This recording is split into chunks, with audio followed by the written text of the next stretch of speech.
Assalamualaikum warahmatullahi wabarakatuh. Sahabat lisan Islamiyah semuanya, pada kesempatan kali ini saya akan membahas ataupun saya akan menceritakan sebuah kisah yang berjudul Kisah Pemuda yang Disantet Hingga Meninggal Karena Menolak Cinta Seorang Perempuan.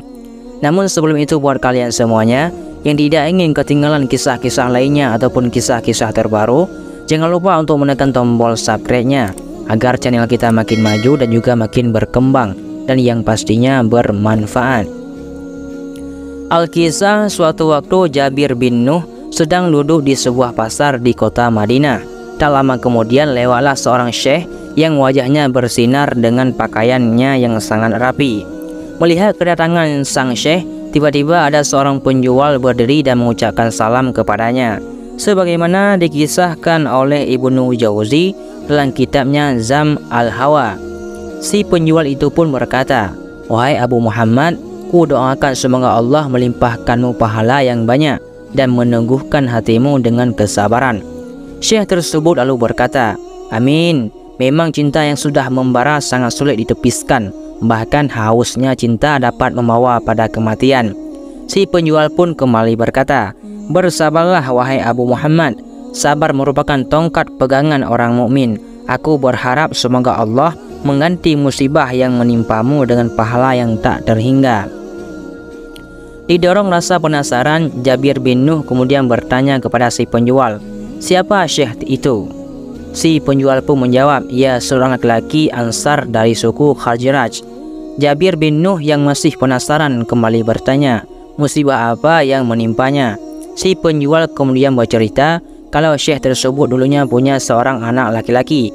Anaknya adalah seorang pemuda yang berbakti kepada orang tuanya. Segala kebutuhan orang tuanya pasti dipenuhi. Sayangnya sang anak meninggal dunia dengan kondisi yang mengenaskan. Jabir bin Nuh kemudian semakin penasaran dan kembali bertanya, "Oh, apa gerangan yang menyebabkan kematiannya?" tanya Jabir bin Nuh. Si penjual kemudian mulai berkisah bahwasanya pada waktu itu ada seorang wanita Ansar yang jatuh hati kepada pemuda yang merupakan putra syekh tersebut. Si wanita aslinya sudah memiliki suami, namun ia mencintai pemuda tersebut.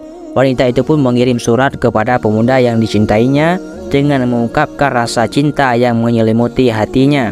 Si wanita juga minta supaya pemuda tersebut menemuinya. Bahkan wanita tersebut mengajaknya untuk bercumbu dengannya. Mendapat kiriman surat yang isinya ajakan seperti itu, pemuda itu pun membalas surat tersebut dengan bahasa puitis namun tegas. "Haram adalah jalan yang takkan pernah kutempuh dan takkan pernah kuanjurkan selama hidupku. Apa yang kamu impikan hanya akan berujung keputusan asaan. Carilah jalan kehinaan, tetapi jangan engkau libatkan diriku. Janganlah jadi orang bodoh dan pengikut setan. Aku akan tetap memelihara kehormatanku." Setelah membaca surat balasan tersebut, si wanita kembali menulis surat dengan bahasa yang puitis namun memaksa. "Penuhilah ajakanku, wahai pemuda yang keras kepala. Tinggalkan segala nasihatmu dan kemarilah dengan penuh cinta." Karena tetap bandel, pemuda itu akhirnya meminta pendapat sahabatnya. Si sahabat pun berkata, "Mungkin kamu perlu menyuruh seorang kerabat wanitamu untuk menasihati dan meluruskan keinginannya. Siapa tahu dengan cara seperti itu, wanita itu bisa berubah." Mendengar usulan sahabatnya, pemuda itu berkata, "Demi Allah, hal itu tidak bisa kulakukan. Aku tidak ingin menceritakan aib wanita itu kepada orang lain kecuali kepada dirimu." Si pemuda kemudian sengaja tidak membalas surat dari wanita yang sudah bersuami tersebut. Ternyata hal itu membuat si wanita tidak puas.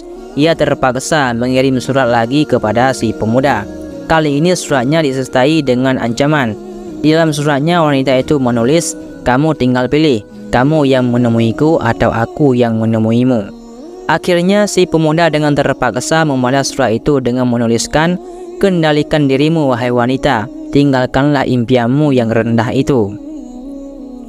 Membaca balasan dari pemuda yang dicintainya, si wanita pun mulai putus asa. Karena merasa usahanya telah menemui jalan buntu, ia kemudian pergi menemui wanita penyihir. dan minta tolong supaya pemuda itu dijampi-jampi. Si wanita penyihir pun mulai menjalankan tugasnya untuk menyihir atau menyantet pemuda tersebut. Hingga pada suatu malam, saat si pemuda sedang duduk santai bersama ayahnya, tiba-tiba di hatinya terlintas rasa rindu begitu dalam kepada wanita yang mengajaknya untuk bercumbu. Hatinya bergemuruh dilanda rasa kangen tak terkira. Ia kemudian segera bangkit dari sisi sang ayah dan langsung menunaikan salat. Dia kemudian berdoa kepada Allah Subhanahu wa Ta'ala sambil menangis sejadi-jadinya supaya dijauhkan dari kerinduan yang tak menentu itu. Sayang sekali, rindu yang dipendamnya justru semakin bergelora. Melihat sikap sang anak berubah, ayahnya pun bertanya, "Apa yang terjadi denganmu, nak?" Sang anak pun menjawab, "Ayah, mohon ikatlah aku. Sepertinya pikiranku sudah tak waras lagi." Mendengar permintaan dari anaknya, sang ayah menangis dan kembali bertanya kepada anaknya, "Ada apa sebenarnya anakku? Coba ceritakan kepadaku."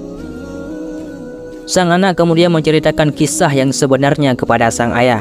Karena sang anak terus mendesak untuk diikat, akhirnya dengan berat hati sang ayah bangkit dari duduknya dan mengambil tali.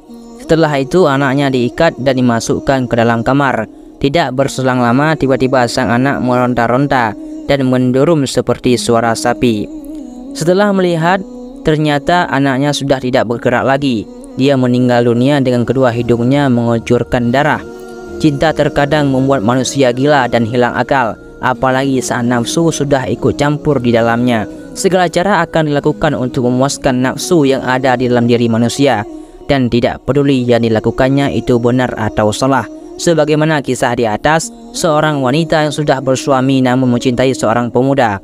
Karena cintanya ditolak, wanita itu pun menyantetnya hingga meninggal dunia. Jadi hanya inilah yang dapat saya sampaikan. Mudah-mudahan bermanfaat bagi kalian semuanya. Saya akhiri, wallahu a'lam bishawab. Assalamualaikum warahmatullahi wabarakatuh.